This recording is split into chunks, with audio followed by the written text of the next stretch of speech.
Good morning everyone. I am Kapil Khandelwal, accountancy faculty.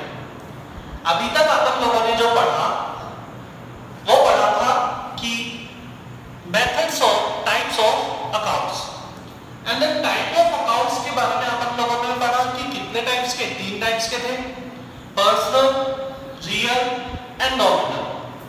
Then उसके बाद अपन लोगों ने जो पढ़ा वो था system, accounting system. Accounting system की अगर बात करें तो अकाउंटिंग सिस्टम कितने बारे में बताया हमने? 2 टाइप्स का। नंबर 1 सिंगल एंट्री सिस्टम होता है जिसे इनकम्प्लीट रिकॉर्ड भी कहा जाता है। And then number next double entry system. Double entry system को अपने सिस्टम के अंदर फॉलो किया जाता है जिसके अंदर 2 पर्संस का होना कंपलसरी है, 2 साइड्स का होना जरूरी है। अब अगर 2 साइड्स हैं, वो 2 साइड्स कौन सी हैं? एक तो डेबिट साइड होगा और एक क्रेडिट साइड होगा। क्लियर? ठीक। फिर देन उसके बाद अपन लोगों ने पढ़ा golden rules of accounts. Golden rules के बारे में जो पढ़ा अपन लोगों ने वो क्या पढ़ा कि गोल्डन रूल्स में क्या है ना, पर्सनल भी, रियल भी और नॉमिनल भी। पर्सनल के अंदर क्या रूल बनता है आप लोगों को बताया था मैंने, receiver will be debited and giver will be credited. Means that पाने वाले को डेबिट करो एंड देने वाले को क्रेडिट करो। क्लियर? इसके बाद जो नेक्स्ट जो पॉइंट था वो था रियल अकाउंट। क्या था? Real account. रियल अकाउंट क्या कहता है? रियल अकाउंट कहता है कि what will be comes, what will be comes and what will be goes. What will becomes debited and what will be goes credited। आने वाली संपत्ति को डेबिट करो एंड जाने वाली संपत्ति को क्रेडिट करो। आने वाली संपत्ति को डेबिट एंड जाने वाली को क्रेडिट। क्लियर? अब देन उसके बाद नेक्स्ट पॉइंट था वो था अपना नॉमिनल अकाउंट। नॉमिनल अकाउंट की अगर बात करें तो नॉमिनल अकाउंट के अंदर क्या था? नंबर 1 अगर प्रॉफिट एंड इनकम अगर आपको होती है तो उसे अपन लोग क्या करेंगे? क्रेडिट। क्या करेंगे? क्रेडिट। एंड देन अगर आप इन लोगों को अगर लॉस अगर होता है या फिर एक्सपेंसेस, क्या एक्सपेंसेस अगर है तो उन्हें क्या किया जाएगा?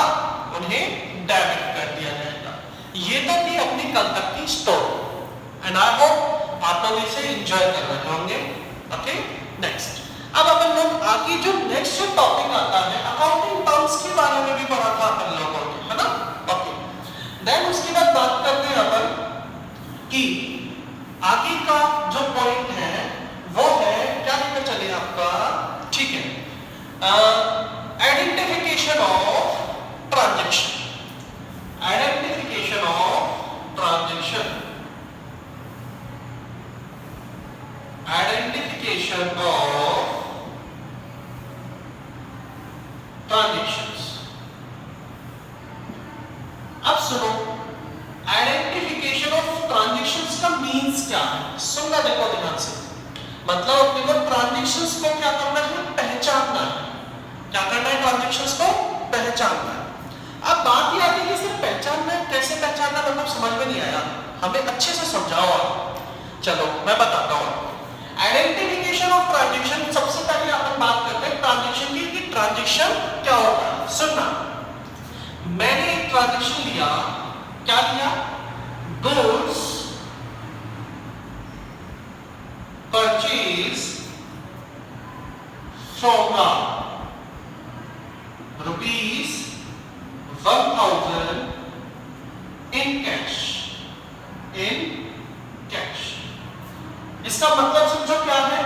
इसका मतलब है कि Ram goods purchase from Ram से माल खरीदा।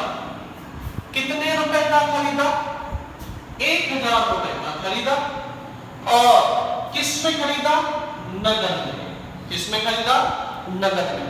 तो ट्रांजैक्शन क्या बना? राम से 1000 रुपए का माल खरीदा। Goods purchased from Ram ₹1000 in cash. Goods purchased from Ram ₹1000 in cash.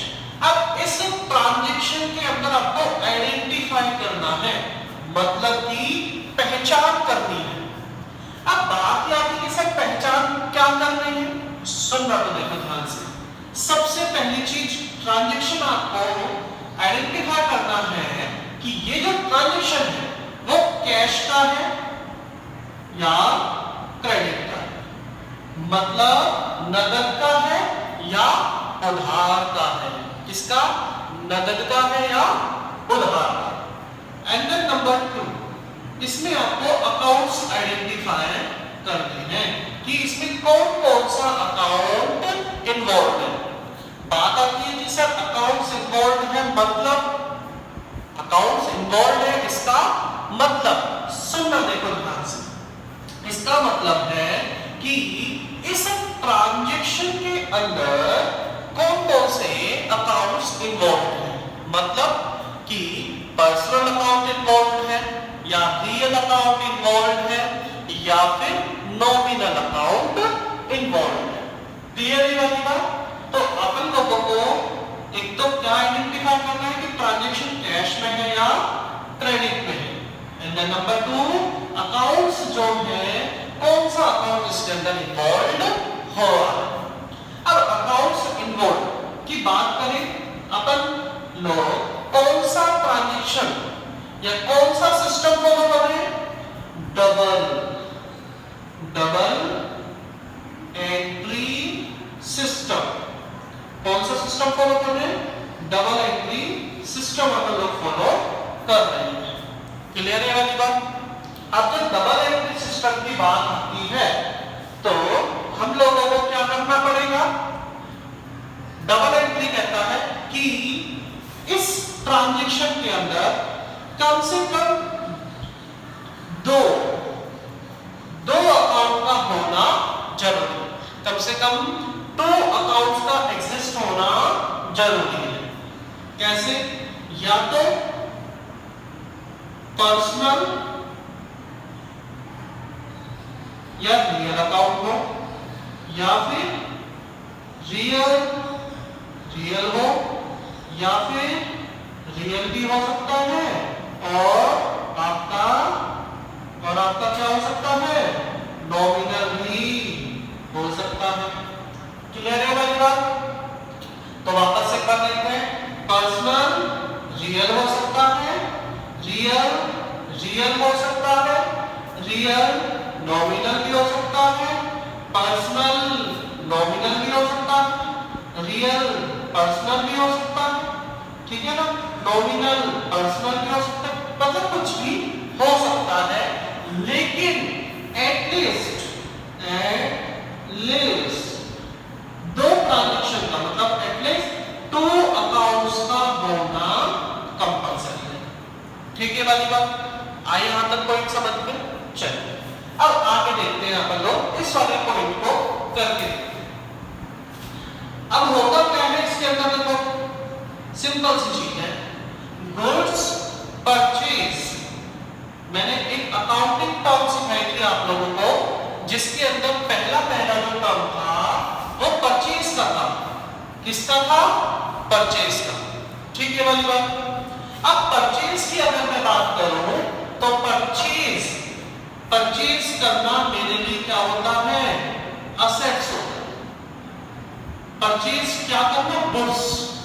मतलब सपोज करो मेरी एक शॉप है, मेरी क्या है? एक शॉप है। एक शॉप कौन सी है? साड़ी की शॉप है। क्लियर? या फिर मैं ये कह सकता हूं एक क्लॉथ की शॉप है, जींस गारमेंट्स की शॉप है। अब होता क्या है, इस शॉप पर मेरे पास कुछ गुड्स रखा हुआ है, कुछ माल रखा हुआ है। माल कैसे कि जींस भी रखी हुई है, टी शर्ट्स भी रखी हुई है, ठीक है ना, शर्ट्स भी रखी हुई है, ठीक है, ट्राउजर्स रखे हुए हैं। ठीक, ये सारी की सारी चीजें मेरे पास रखी हुई है। अब होता क्या है कि मेरे पास मेरा प्रोडक्ट क्या हो गया? खत्म हो गया। क्या हो गया? खत्म।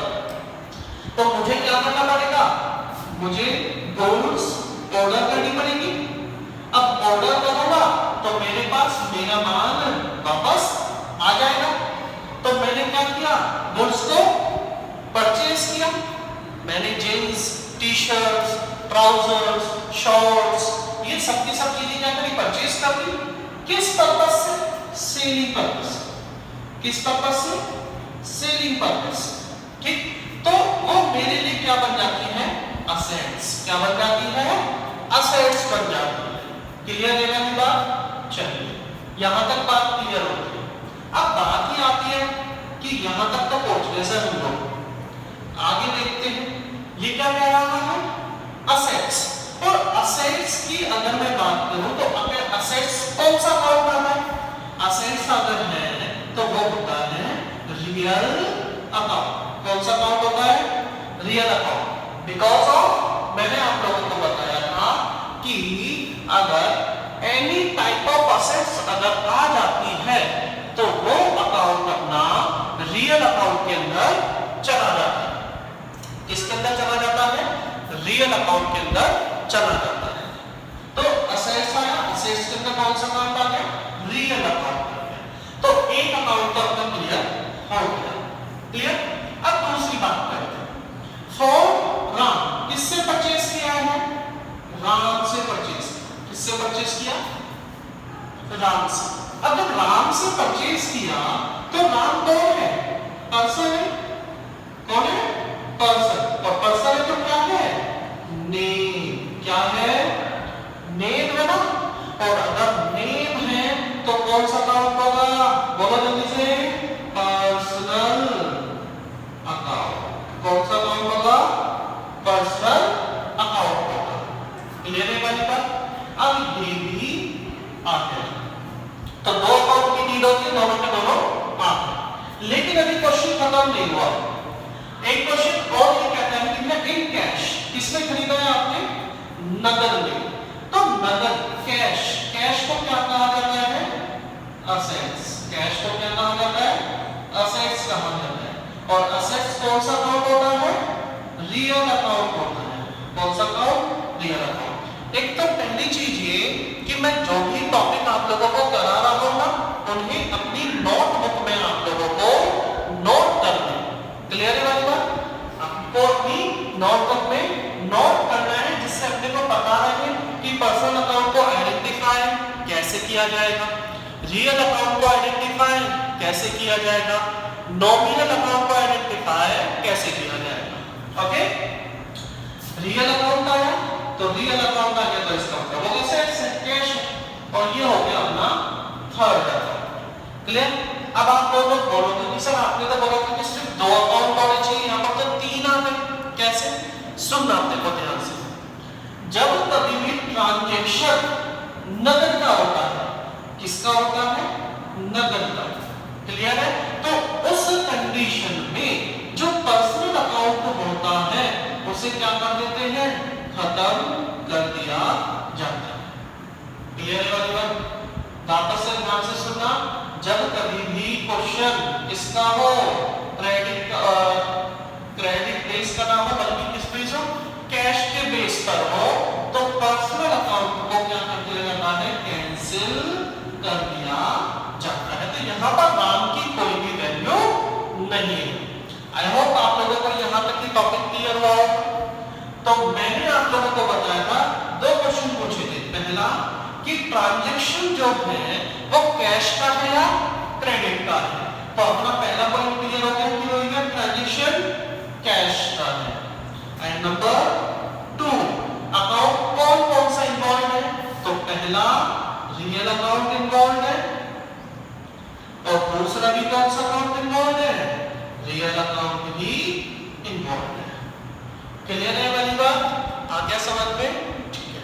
अब आप लोगों को मैं कुछ क्वेश्चंस दे देता हूं करने के लिए, आप लोगों को मैं क्वेश्चंस कर, ठीक है वाली बात? और अगर कोई कंफ्यूजन हो, कोई प्रॉब्लम हो तो आप लोग डिस्कस कर सकते हैं। ठीक है, चलिए क्वेश्चन देता हूं आप लोगों को। क्वेश्चन नंबर 1 कि goods purchase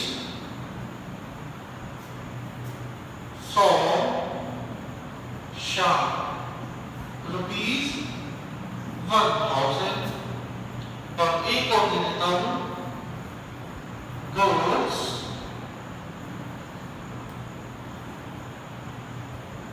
purchase rupees 1000 in cash। सिर्फ ये दो क्वेश्चन है आप लोगों को जो नोटबुक के अंदर ऐसे होमवर्क करना है, ठीक है वाली बात। अब इन दोनों क्वेश्चंस को आप लोग करना और मुझे बताना कि सर हम लोगों ने कैसे किया है, ठीक है। अगर कोई प्रॉब्लम क्रिएट अगर होता है या समझ में नहीं आ रहा हो तो टेंशन लेने वाली बात नहीं है, मैं आप लोगों को वापस इसे समझा दूंगा। क्लियर है वाली बात? तो आज का वीडियो अपन यहीं पे, आज का लेक्चर अपन यहीं पे फिनिश करते हैं। और कोई भी प्रॉब्लम हो, मैं आप लोगों को बार बार बोलता हूँ कि अगर आप लोगों को कोई भी प्रॉब्लम हो प्लीज मुझे कमेंट करके मुझे आप लोग क्या कर सकते हैं, बता सकते हैं। Okay, thank you.